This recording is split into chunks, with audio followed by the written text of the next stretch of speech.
ఈ వైవిధ్యమంతా రాకముందు అంతా ఒకే ఒక బిందువుగా ఉన్నప్పుడు ఆ అవ్యక్త బిందువే పురుషుడు. ప్రతీదీ అక్షరాల ప్రతీదీ ఇక్కడినుంచి మొదలయింది. ఆయన ఈ భూగోళాన్ని వ్యాపించి ఇంకా 10 అంగుళాలు దాటి నిలిచి ఉన్నాడు. ఈ ఒక్క వాక్యం పురుషుడు ద్వంద్వ స్వభావాన్ని ఎంత అద్భుతంగా వివరిస్తుందో చూడండి. అంటే ఆయన ఈ సృష్టిలో ప్రతి అణువులోనూ ఉన్నాడు, అదే సమయంలో దానికి ఏమాత్రం అంటకుండా అతీతంగా కూడా ఉన్నాడు. ఈ ఆలోచన చాలా కీలకం. విశ్వంతో మన సంబంధాన్ని అర్థం చేసుకోవడానికి ఇదే పునాది. సరే, మూలం గురించి చూసాం. మరి ఆ మూలం నుంచి ఈ విశ్వమెలా వచ్చింది? పురుష సూక్తం ప్రకారం ఈ సృష్టికి కారణమైన ఒక మహానాటకీయ సంఘటన జరిగింది. అదే ఒక విశ్వయజ్ఞం. అస్సలేంటి ఈ విశ్వయజ్ఞం? దేవతలు అంటే కాస్మిక్ శక్తులు పురుషుడిని యజ్ఞ పశువుగా బంధించారు. ఆ మహానైవేద్యాన్ని విశ్వ అగ్నిలో సమర్పించారు. ఆ యజ్ఞం నుంచే ఈ విశ్వం పుట్టింది. విచితంగా ఉంది కదూ?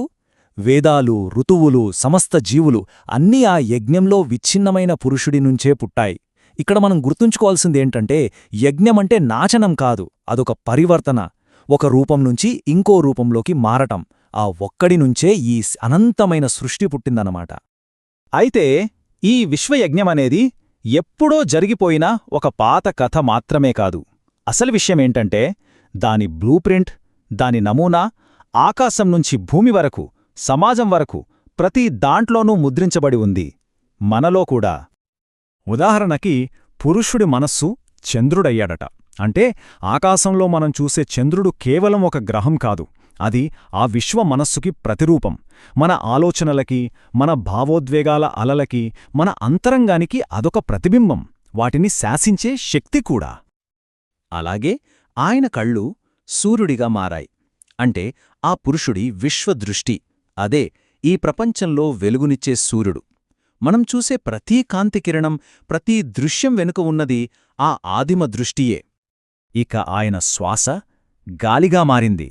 మనం పీల్చే ప్రతి శ్వాస, మనల్ని తాకే ప్రతి గాలి కెరటం ఆ విశ్వ ప్రాణశక్తి యొక్క స్పందనే తప్ప మరొకటి కాదు. సరే, ప్రకృతిలోనే కాదు, ఈ విశ్వపురుషుడి శరీరం మన మానవ సమాజానికి కూడా ఒక బ్లూప్రింట్గా ఎలా పనిచేస్తుందో చూడండి. ఆయన నోరు పండితులు, పురోహితులు అయ్యారట. అంటే జ్ఞానాన్ని పంచేవారు. భుజాలు యోధులు, పాలకులు అయ్యారు, రక్షించేవారు. తొడలు వ్యాపారులు, ఉత్పాదకులు అయ్యాయి, పోషించేవారు. ఇక పాదాలు కార్మికులు, సేవకులు అయ్యాయి, సమాజానికి ఆధారమిచ్చేవారు. ఇక్కడ ముఖ్యమైన విషయమేంటంటే ఈ వ్యవస్థలో ఎక్కువ తక్కువ అనేది కాదు, సమాజంలోని ప్రతి పనికి, ప్రతి విధికి ఒక